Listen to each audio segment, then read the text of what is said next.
2022 district and school report cards. So I have a little presentation for that today that I'll go through.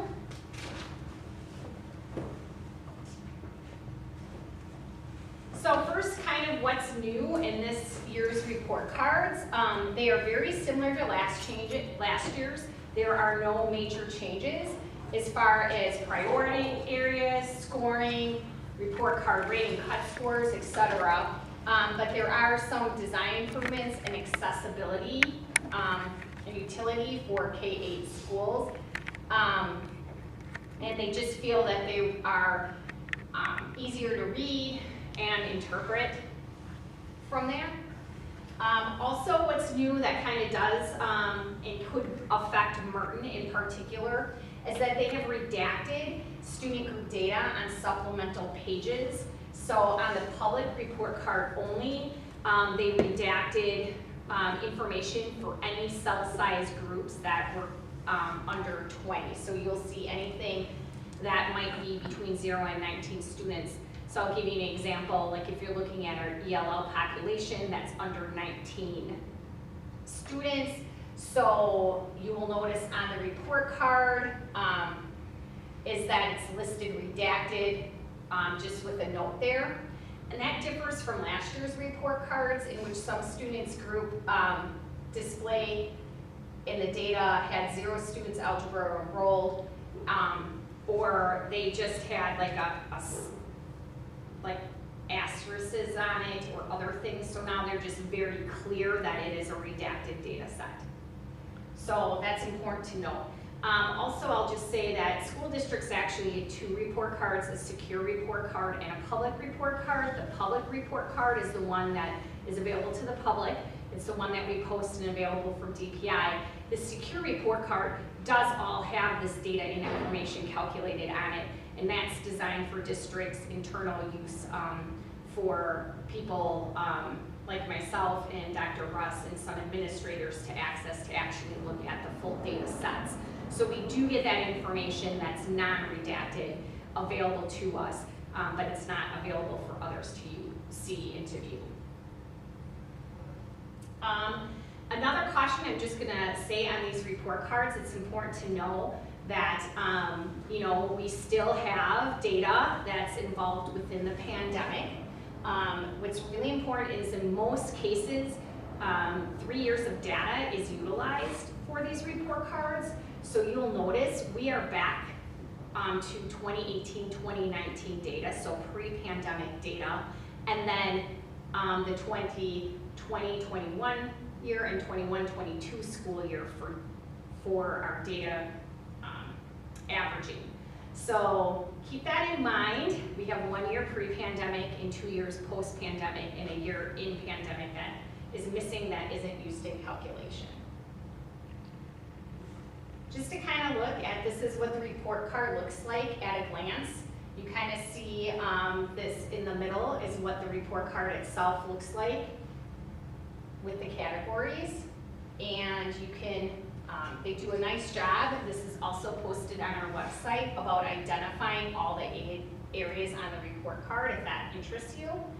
So you can go to our Merton website, click on report cards at a glance, and print this for yourself if you would like. I'm going to talk more about the categories, the score summary, and the priority areas in detail next. So the first priority area that you'll notice on the report card is the achievement area.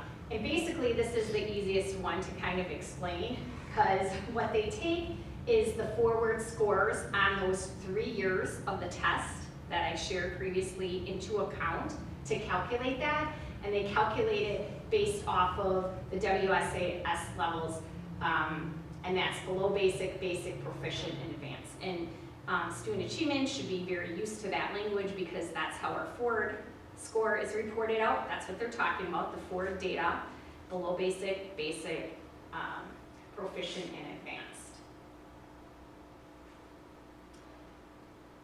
The priority growth area, I like to say, is a little bit interesting because it's kind of like the Wizard of Oz. There's this big curtain that happens that the wizard kind of calculates behind the scenes, and that wizard is UW-Madison here. And what they do is they use the state average on a set scale of 0 to 6, 3 being averages, to add what they call value-added information. So again, it's a growth score, and it's a statistical technique known as value-added, which is simply compares the growth of students at a given school to the growth of similar students across the state of Wisconsin. When you're looking at the district or school report cards, you're going to notice that area has a scale 0 to 6. 3 is like the average, and schools want to be above the average, so 3 or higher, and how that's calculated. And I'm happy to say that Merton was a 3 or higher in all of our report cards in that area. But we were like in the ends of like in the 3 to 4 category, and would like to see us move closer to the 5 and 6 in the future. How that is calculated, again, is something that's not available to school districts. You see on the public side what we see on the district side, which is just roughly where we are in that 0 to 6 scale. I do know schools use that and districts use that to say if we see an area that's underneath the 3 in our averages, that's something that we can look at in comparison to say really who's underneath that and how can we grow them at a better rate. Maria, would you go back to the forward score individually, like looking at, like if we had that happen, would we go back to the baseline, like forward scores to look at those areas where we might be on? How would you kind of dive deeper if they don't give us additional data? How do you dive deeper to, key into where can we help our kids? They have that in really broad categories. Okay. You could kind of tie it into the forward. I would say we're probably seeing that in our forward data as well as an area that needs things, but it's really designed to calculate the rate of growth. So what it would be telling me is in this area, our students aren't showing that they're growing as fast as the same level peers in the state of Wisconsin. Right.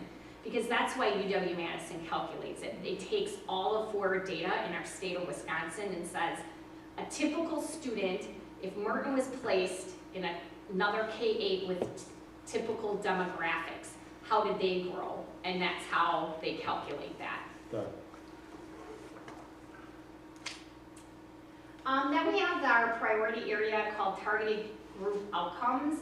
And this is was previously known as closing the gap priority area. And basically what it does is it has school districts look at their bottom quartile or 25% of performance based on the prior year's results and to see at what rate did those students grow. Are we closing the gap for them? Are we getting them closer to grade level? So that's really making sure that those students that are most at risk for not performing or were in the below basic category or basic category, depending where, how are we lifting and growing them to meet grade level standards. And then on track to graduation, I just want to make a note that if someone, ever looks back and watches this, will say like, Maria, there's more things on the on track to graduation category than what you have on here. That is true, but it's not true for K-8s. So what I want to just emphasize is that if I was doing this with a high school, we'd have other indicators that is used to calculate that score that are not true for K-8 districts. So one area that we've been talking a lot is chronic absenteeism. So that includes students enrolled for at least 90 days of the school year. So that's, if a student comes to us, for example, in April, they don't count for chronic attendance. They have to be enrolled at least 90 days of the school year. And a student is determined chronically absent if they miss more than 10% of the attendance days. So if you roughly think in most school districts, you're between 175 and 180 student days. You're looking around 18 days or more of school missed. Those students start showing up in our report card as having chronic absenteeism. Then the other thing that you see is attendance, and attendance is strictly calculated by the days of student attendance, the days of students' attendance divided by the total possible days of attendance. And then the last measure that they use for on track to graduation priority area is overall third grade ELA score. So how did our students, what was our proficiency rate on that? And our 8th grade math achievement. And student achievement, board members might remember those because those were really important to have on our district data dashboard, and that was one of the reasons why we wanted to leave it there, because that's a very important indicator, because it uniquely affects this area on the report card. Our accountability ratings have again not changed, so you can see the possible minimum and maximum scores for each of the accountability areas. Again, it goes from significantly exceeds expectation to fails to meet expectations. And just kind of share where we were with our Merton data for this school year. You'll notice our district got an 89.0, which is the highest rating possible. 5 stars or significantly exceeds expectations. Merton Primary also at 90.5 has 5 stars as well. And now the intermediate report card is at 88.7 and has as well. So we're very pleased and thankful for all of our staff and students that worked hard to demonstrate that on our state assessment. Just kind of wanted to give you a historical look back between the primary, intermediate, and district. Again, the test was not taken during the 2019-2020 school year because of the pandemic. Of course, we went all virtual and closed schools down in March of 20, so none of our students took the test, and you can kind of see where we've been over since 2015-2016 over time. A kind of goal I have for myself, just kind of working through this with students and staff and our admin team, would be to kind of stabilize those scores so they're kind of very consistent of where they are, which I think we're getting closer to. You'll see sometimes our intermediate school has a little bit more dips in their valley, but you know, really overall done a really nice job being in the high 80s and low 90s. Just wanted to give a comparison to the other Arrowhead K-8 schools, where Merton was in comparison to them.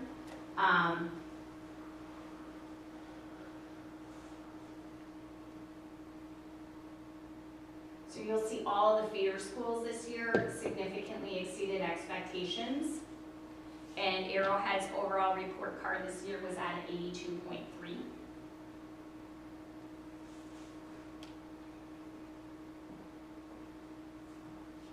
Which was a 0.7 below significantly exceeding expectation. They were right under that this year.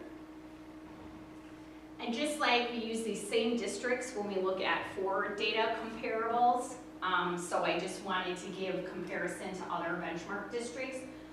Where do we look at to kind of determine how are we doing? I think this is not a bad thing to look at, because as we know, as some families might be school shopping, district shopping, where do they want to reside and live? And we're often competing with some K-12 districts. I think that you know, we have some really good data and things that we can share for some of the more communities that are local and around us, and where they are faring and where Merton is.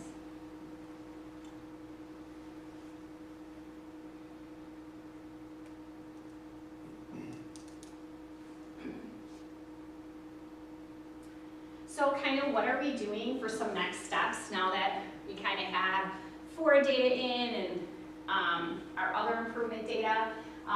Hopefully everyone knows that we're obviously always working on our school and district improvement goals and action steps. So those should be nicely aligning to the work that you're seeing in some of our assessment information.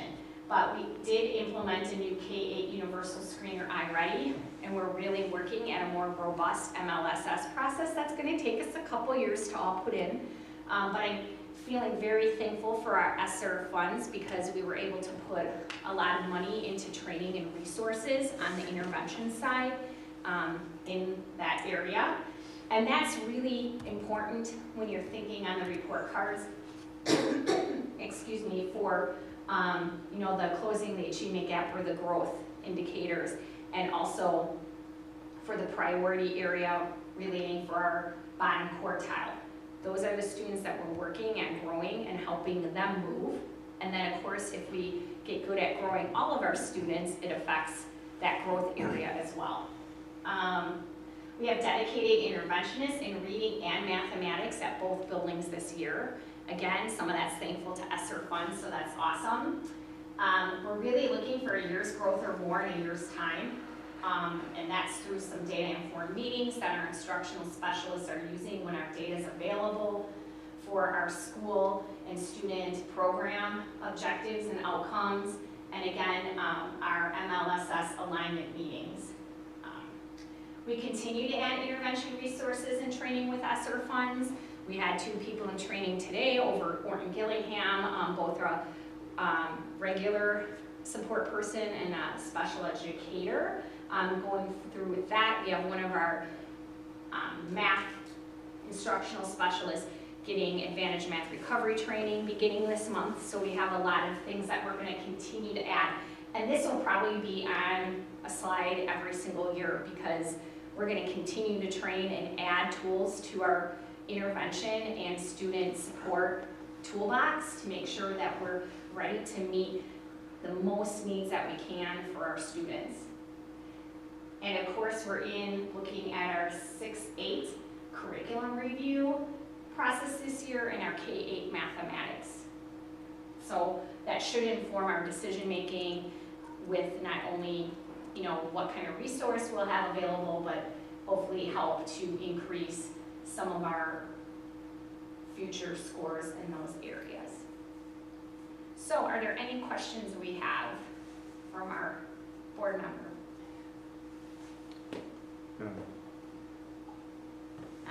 Just a lot of good work by everybody, teachers, staff, interventionists. You know, I said it in prior student achievements, but just, you know, incremental growth every year on achievement on these scores and preparing our kids for the future, I think, is the key. And it's really great to see the bounce back from the intermediate school. I think obviously a lot of hard work went into that, and so it's a great thing for our kids, especially as they're going to be going up to Arrowhead and compete against all these other kids from all these other districts. Thank you. I agree 100%. Yeah, keep it up. All right, our next agenda item is the updated calendar. Sure. Did you want to add something? No. On the agenda item? That's it. Okay. Nope. So our calendar this year is very similar to what we had last year. Again, we wanted to run it through the Student Achievement Committee. Just wanted to present it there because it is really focused around some critical attributes, whether it be professionally developing staff and or critical times where we have staff that are off, or large blocks of time when we feel we can keep that continuation of learning going on too as well. So this was a collaboration. Obviously, it started with Arrowhead. They kind of shared their schedule, and again, the reason why we kind of try to mirror with Arrowhead is obviously our kids go up there typically, but also try to mirror for transportation. But the other big piece is from that standpoint, we do collaborate with the feeder schools to try to again maximize a lot of different possible opportunities from there. So our administrative team does discuss this, and then both Steve and Becca did take it to their building leadership teams to talk about whenever parent-teacher conferences are, when are the Wednesday meetings, what do we think about these breaks, natural, you know, what do we do at the trimester, and things like that. So we did gather some feedback, and we've made a couple tweaks given their feedback. And so what you have here is a first draft. Again, we're going to be bringing it to the board a little bit later this evening, but a first draft of our calendar. Again, that kind of will help dictate and help us plan too as we start to talk about professional development, as well as this is important for families to know as well. So I guess any comments or feedback from our committee member? Did we check each month that they had all their Yes, correct this number of month we days? do have, we did I'm not sorry, miss, I had, yeah, we did not miss May 31st or whatever day it was last year, so. Yes. But again, same number of student contact days, and again, we have run this through our staff too as well, and collected their feedback from their leadership standpoint too as well. So again, we'll be bringing this to the board for first draft, and then next month looking for possible full approval for families, so we can continue to start planning for the 23-24 school year. so the spring break lines up with Arrowhead's then? Yes, correct. Like it normally does? Like it normally does, yep. The difference this year though is there is no day after Easter. That is off. That is one of the differences in this calendar, correct. And we just kind of talked about, you know, with days and things like that. So we'll continue to monitor that. But yeah, spring break will always line up with Arrowhead. Yep, okay. Okay, Thank you. all right, thanks. Great, thank you, Dr. Russ. Now I just want to give a little update of where we are in our ELA and math reviews. So, because student achievement knows that these are regular updates I like to get kind of as we're going along. So by the time the full report comes to student achievement first and then to the board, that we've kind of talked along the way, what we're doing, what we're learning, how that they're going. So in the memo, I kind of attached the agenda that we had. We have met once already, and we'll be meeting again this Friday. And really, our first meeting in October was really to spend a little bit of time looking at kind of what are the goals for the program and for the review, what we're hoping for to see. And then also for that, we spent a lot of time reading some current research and information in books for each of those areas, ELA and mathematics, that are appropriate to them. And they spent a lot of time reading, discussing in their group, sharing what they're learning. And that was pretty much the half day that we had on October 27th. They also did fill out some information about how they're feeling about our current curriculum at those grade levels, and that will be part of the final report as well. And then at our next coming meeting that we have this week, they will continue to always learn and kind of what's the current research and best practices. That will be part of every review cycle. And then they're going to spend some time really digging into the forward data and the item analysis to find out really what are some things that are going well and what are some things that we're noticing might have been gapped areas now for the last couple years, because that really will inform what kind of resource we might want to be looking at in the future to make sure that we don't have that similar gap in whatever's new, or if it's really strong in one area, making sure that we keep that. So outside of that, I have the remaining dates. One thing I would just say is March 10th is our last day for a review, so I wouldn't be surprised if student achievement doesn't get the full report probably to April. Again, because you know, we don't have the easiest time to sub these people out. We're trying to do this at some professional development time and from their grading time. So we're probably going to need every second of that time to get the work done. We're most excited about our time on January 23rd and some time again on March 10th. On January 23rd, we're working with the Math Institute of Wisconsin, and they're going to work with all of our teachers that teach mathematics here to begin really unpacking the new Wisconsin state math standards that became available. And on March 10th, they're going to work a little bit more in the morning with part of our staff, and that's going to include some Arrowhead algebra teachers in the morning, and then they're going to work the other half of the day with just the math committee doing some content work, and that's also going to include hopefully the Arrowhead algebra teachers. So we're really looking forward to having them kind of help do some learning around the new standards from that perspective.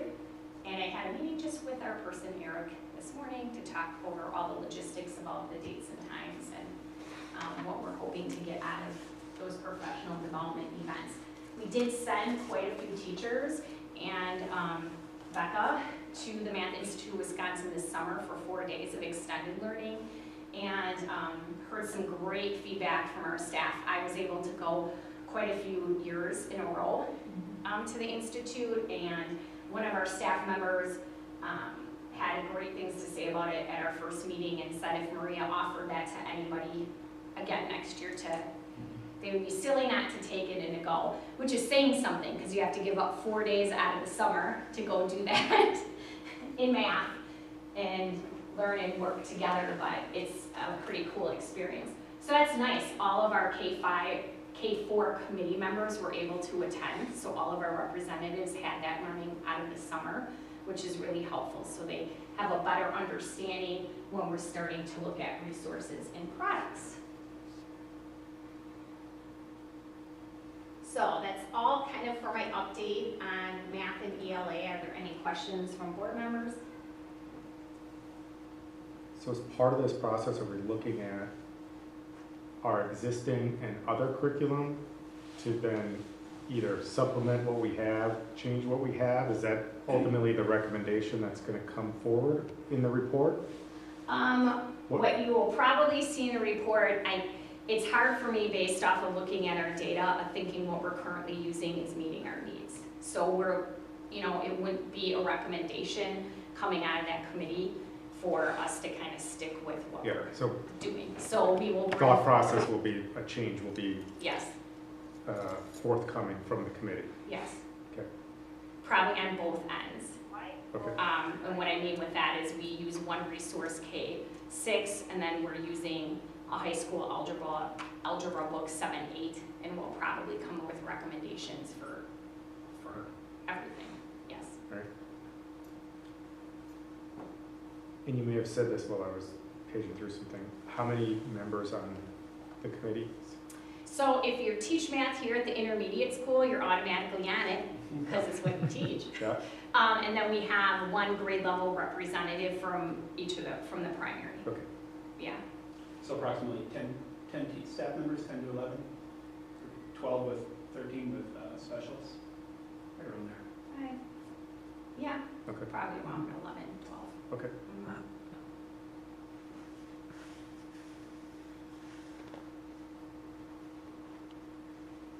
It's important to review to have someone from each grade level updating and reviewing things.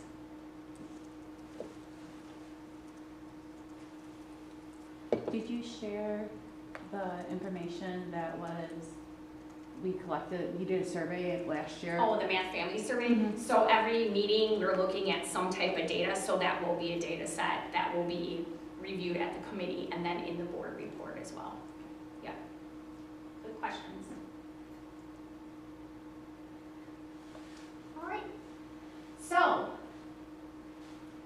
we have one agenda item left, which is just our continuous improvement update. So the primary school is going today. In our December meeting, our intermediate school will go, and in January, the district will go, and that's kind of how we're gonna be going for these updates. So we're not trying to cram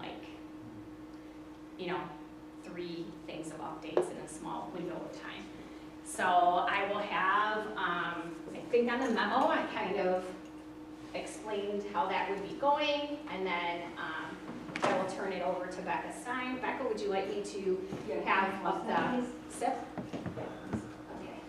So the big thing here is, and this is also created with, I lead it with my building leadership team and how we got to this, and it really kind of stems down from our district improvement plan that we put together, and then down into our building level. So the biggest thing is, if you look, I think I can scroll up a little bit, is that you might not have noticed, but we have our building goals listed on here that I want to bring attention to.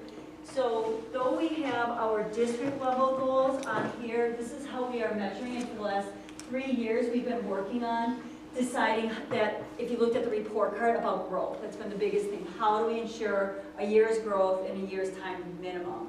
And so that's what that really looks at. And we have focused in here reading and math. So you can see that one of the biggest changes that you'll see with any goal work is this idea that we're leaving no one behind. And that's really important because in the past, when SLOs or student learning outcomes or school learning outcomes were written, they always were more targeting a specialized group of people. And really the change from DPI and the leadership in the educational research is all about this idea that all kids are going to grow at a year's growth in a year's time minimum, and if you are behind, you got to make up the gap, right? So that's what it is. So this is a way that you can measure it. It also aligns with our MLSS processes that we've been evolving over the last several years here. So that's one thing you might see. You can see by June of 2023, all students, and that is important, is that word all, will increase their knowledge in one of the following ways. So that is added to this by the building leadership team.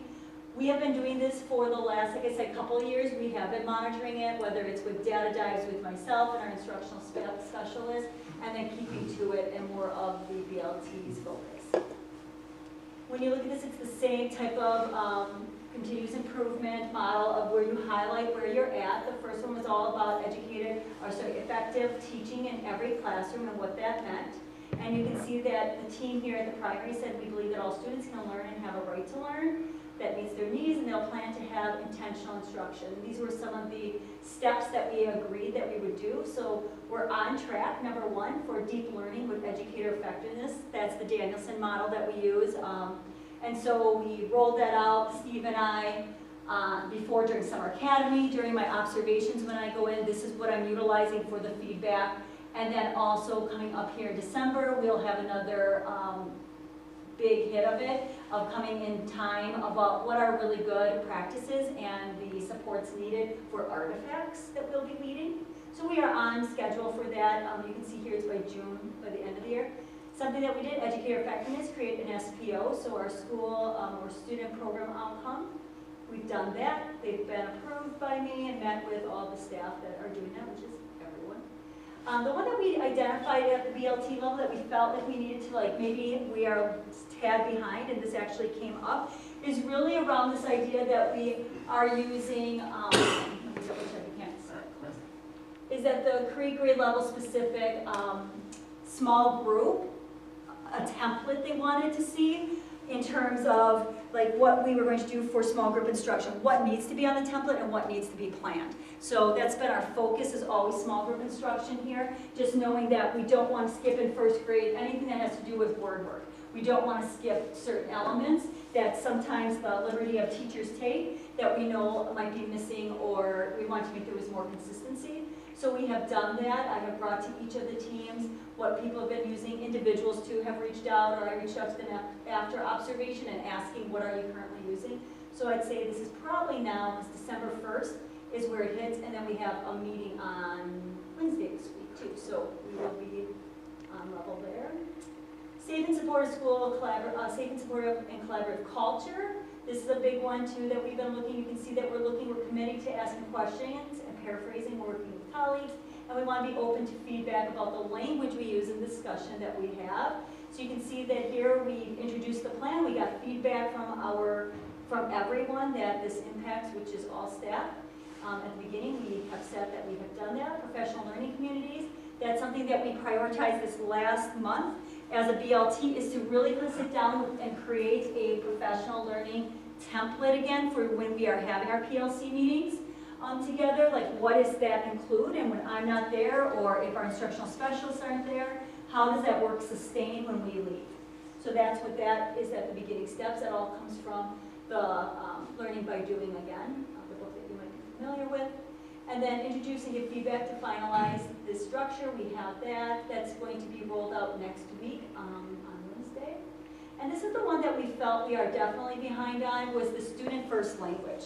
So that's really important. If you haven't heard what that means, is that really is that whenever we talk about students, the student comes first, and then whether it's the way that we categorize them or the way that we group them, we always do that second, because there's not really a special ed student. There's no such thing. There's really a student with an IEP or with special needs. So the student always comes first, and making sure that it's asset-based language versus deficit. This is what we've done with our new teachers. We've done some training using the ICS model there. And then also at the BLT level the last 3 years. But this has to come forth because it does come from, again, a safe and supportive collaborative culture. So the team felt that we are kind of behind on this and would like to do some of that in the upcoming month as well. Becca, can you go back to that? So can you give me an example of the wrong way and the right way? I guess maybe I, So if you would be talking to me and you would say, the special ed student, that's a deficit-based model. Okay. You would say a student with a disability or with specialized services. okay. Does So- that make sense? The student is always first in the language we use. Because what we're doing in terms of programming is second. So we don't have ELL students, we have students that have English language learning needs. Does that make sense? And it's a way we craft it. Okay. Did you hear the examples? I think I understand. Like wordsmithing. Yeah, it's wordsmithing, but it also then allows for you to see the student first. versus I the get it. I just or wanted the- to make sure I understood Yeah. what you were saying. Can you give an example of asset-based versus deficit-based? Yeah, it's like, it's kind of this whole model around, like, my whole thing is like, we don't shame, blame, or judge parents. So when we come to a conversation where we are like, we're struggling, the student, maybe we have a kindergartner, student is struggling, and well, I don't know what the parents are doing. Like, I think this is, you try to never do that. You never shame, blame, or judge someone else because we're gonna control the environment we have here, which is really important. So you kind of talk about it that way, or those kids. Well, it's always those kind of kids. We try not to use those, these type words.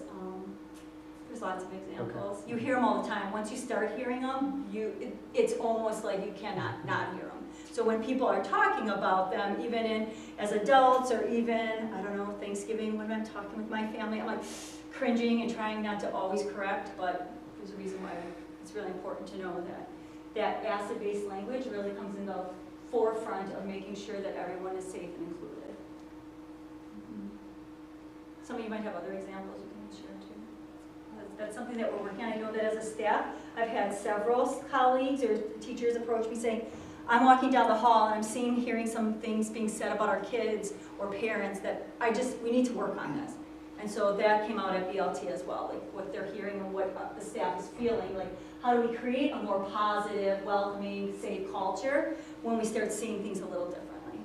So that goes with everyone. It's just a positive attitude, basically, positive thoughts. Yeah, it's all about like this growth mindset, like a student always would if they could. And if you can believe in that work, you'll start seeing it differently. Like, this child right now, here today, can't, but we can get there. It's not yet, so that's really important. So it just allows us to take the approach that we can do and we have control over our environment and we can help students versus that it's a fixed mindset even for adults. So that's something, that's just a short briefing of that. There's definitely a lot of literature on that we're reading and working on, and I think like this is the one that obviously the team, even though it's said through June, they just felt like we haven't done this. And this will come out also in our PLC norming as well with the staff during their professional learning communities. Other questions? I know I'm a fast talker. The next one is really this guaranteed and viable curriculum. And you can see we're sitting here, we plan to intentionally plan our instruction intentional and our assessment. As you know, Maria talked about, like this has been some of the work that we've done over the last few years here. Our math committee is reviewing the math curriculum, curriculums to adopt a curriculum. We need to research, we need to learn, and we then need to decide. We have our 5K through 4th grade level teams to understand and implement the new social studies curriculum, standards, assessments, and lesson delivery. And then to create a list of mentor texts for read-alouds for a literature unit and SEL lessons, and this will align to our literacy commitments. That's something that's not listed here, and I think as we think about the forward, what was some of our next steps, at the primary school, we're really digging into our literacy commitments, because those are the things that we're going to commit for each and every child, and then that will allow us to move forward. It's all based on best practices around literacy. So I know Abby Clabundi has been leading that work as well with me. It's just going over some of those things about this is a big piece. This is what we are saying is so important to everything we do in literacy, to make sure our students are going to Arrowhead or anywhere of their choice and being successful. So you can see one of them is we want to talk about mentor tests. We want to also make sure they're engaging, and I know Maria and I had a conversation today about how a lot of the stuff that's happening that we see later on with our readers or non-readers is it's the engagement. We don't have texts that are engaging them. So I think that that's really important to think about as well. So these were some things. And then the last one is objective 4. We placed it here. Oh, no, we got 2 more seconds. Objective 4 is the continuum of supports. This is the MLSS process. We're continuing to learn and grow about it and what we're doing, aligning it across the district. Same here is MLSS. We're learning about the new PAL screener. Here's the deal with this one. This one we set as our goal about the PAL screener or an internal one, and we soon find out how quickly things kind of change and that PALS is not moving forward. So this we'll have to come back to the BLT with Maria and the instructional leadership team and decide what will we do for 4K and 5K moving forward for our universal screener and diagnostic type work. This year we utilized a kind of homegrown, it was based off of Hegarty's work. That's what we've used this year, but we really want to decide what we're doing next year. So that's going to come because I don't believe it's going to be PALS. And then the MLSS, again, to continue to develop and learn the universal screener, the iReady. People feel very comfortable. They've done a lot of research. Our instructional leaders, Artika Hazelwood and Abby Pabandi, have really done some deep learning. They've done some professional growing with that to make sure that they're leading some of the work alongside the instructional leadership team. And the last one is family communication and partnership. We placed this here because this has been one of our priorities that we wanted this year, is to gather feedback from staff about our communication, gather it from our families, and then really look into, is this something that we need to continue to develop and decide, and what is too much communication, and what is the right avenue? I know we won't connect with everybody to have it the way everyone wants it, but we want to make sure that we're doing our best to say that when you move from teacher to teacher or grade level to grade level, you're not learning a new system. That isn't how it typically works. I know that Jim, Vinny, and I have talked about over the last couple of years about going to a platform that's universal across the elementary and maybe district. So that's some of the work that we want to look at. And then also going back to our meet and greet conferences, that's something that changed over the last 3 years, and just having that one-on-one time. And then what is the stuff that we're really emphasizing during that time that we have on the onset of school year, and then also during conferences as well. Really showing up our report cards as a communication system, not the end-all be-all, the same with conferences. And making sure things aren't surprising. So that's where the BLT has kind of reflected on it. Going forward, I will tell you the biggest one that we are teasing out is first, we have just this last month, like I said, is just around the whole PLC. That's a big one that we really tackled. And now we're moving into the communication system one.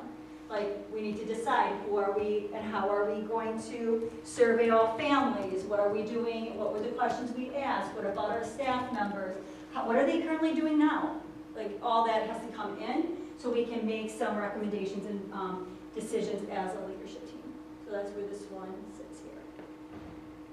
So anyway, that's the update that I can give you from on behalf of the primary staff and all the hard work they are doing. Questions for me? Becca, on the goals, Yep. can you create a linked document for us? So for instance, just reading, meeting the end of the year growth goals on the iReady assessment for students proficient or advanced. Can we detail out, like we have 40 students that are at that, Yep, and so that at the end of the year we can look and say, okay, of the 40 that were in that, Yep. 38 hit it, Yep. just so that we can start to gauge and And that's think what I've about. done over the last, first year COVID, but Yeah. the last 2 years. That's what we do. I go by every kid, I have a document, I look at it, it's ongoing when I come into the data teams and working with staff.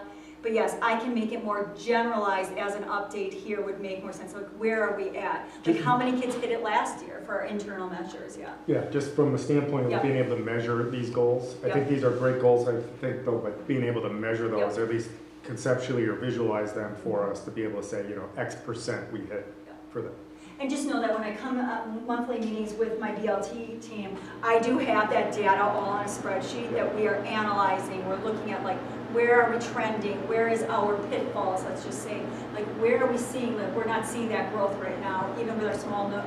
The part that's missing in here that I want us to constantly, as I think ahead in the future, is our small group instruction, those formative notes of knowing is so key on this that you can't necessarily always put it down in a measurement. Do you know what I mean? Understood. Yes, it's the data they're collecting, and that's what we really go off of, but at the same time, it's hard to measure it like what I'm doing here, so. But yes, I think like that's important. Like, yep, I can get something ready for you because like I said, I have it for per grade level, by teacher, everything else. We analyze it. Yeah, not individually, just No, you want big broad. picture. Yeah, Yeah, it should so be if we're broad saying as well. first grade, Yeah. second, like, just what are those buckets? So then at the end of the year, we can look back and, you know, Yeah. again, if it was 50, we got 40 there, 10 were close or whatever. And I will give a shout out to Craig Heinze. I will say this, I think this is important, is that when we first started doing this growth, this is scary to know that we are gonna look at you as a teacher, as a grade level team, as a building team, and really dig down like, who needs what? And we're going to set this goal that when kids came in Craig teaches second grade. Yep. When kids came in second grade, where were they? What's middle of the year that we know success, and then what's end of the year. And we are all hitting end of the year goal. Even though maybe in our minds right now we're thinking kids aren't going to hit that, we are writing it down because we're going to commit to it. I will say last year, nearly 100% of his kids hit end of the year grade level benchmarks. And he even said, that wouldn't have happened. I was not believing it, but because we committed and we came back to it over and over and talked about what's working, what's not working. Do we need to share two students between two teachers? All these other things that were happening. His data was amazing, bear it out. And I think that it's because, and I would say overall, universally our staff at the primary school did a nice job on that. Because we committed and said we're not looking the other way for any kid, any student not to make the growth. The growth is the most important to me. So, because if you're coming in, no matter where you're at, you need a full year's growth in a year's time. Yeah, so I think that this is the work that I love, so I feel good to be able to work on that, especially through the data and the putting numbers to what we're doing. And you'll see it come out in our school report card too. The growth is one of the biggest indicators. That's, if you looked at the comparable districts, that's some of the other districts did better on the growth. That's the bigger one that when I was doing the report card analysis, I noticed that. And attendance. Just saying. Well, and remember, those growth averages on the report card is pre-pandemic. Yes. Scores are still in because it's 3 years of averages, so That's the hard. hopefully we'll move forward as that stabilizes. Other questions? Thank you. Yeah, you've all been doing a great job, so keep it up. Kids are better for it. So that's our last agenda item, so we can have a motion to adjourn. No, we're good. That change hasn't been approved. Okay. It's gotta get approved. All right, then we're good till 6. This might be a world record for you. Might